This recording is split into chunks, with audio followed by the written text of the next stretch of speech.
In this tutorial, we will show you how to set up an experiment so that based on a questionnaire response, participants will be branched down different routes in the experiment tree. First, let's preview the experiment and see how it works in action.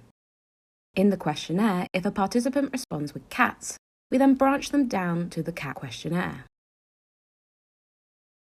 If we repeat the questionnaire again, but instead select dogs, then we will be branched to the dog questionnaire.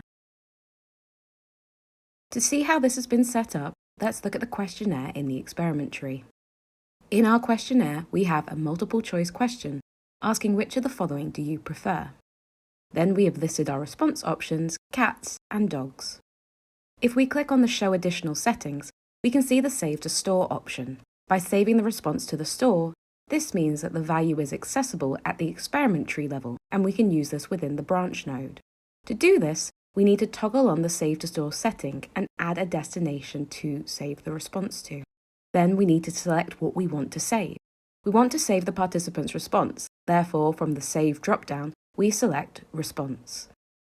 We want to save the response to a field in the store which we are going to create and call it Choice. This is now everything we need to set up in the questionnaire, so we can return back to the experiment tree. To branch participants based on the response saved to the choice field, we first need to add a branch node to our experiment. In this branch node, we will have two branches. The first branch is going to be called Cat Lovers. Participants will go down this branch if the value stored in our choice field, which is the field we created in the questionnaire, is equal to cats.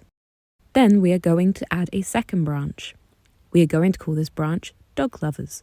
Participants will go down this branch if the value stored in our choice field is equal to dogs. It is important that the responses we enter in the values box exactly matches the responses in the questionnaire.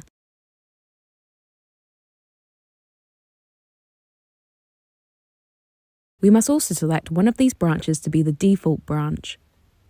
Participants who do not match any rules in the branch node will be assigned to the default branch. Finally, we need to connect the branches to the appropriate nodes in the experiment tree. We first attach the initial questionnaire to the branch node. We then want to connect the Cat Lovers branch to the Cat Choice questionnaire and the Dog Lovers branch to the Dog Choice questionnaire. Then we connect these final questionnaires to the Finish node. Finally, you will need to preview the experiment again to ensure that the branch node is working correctly.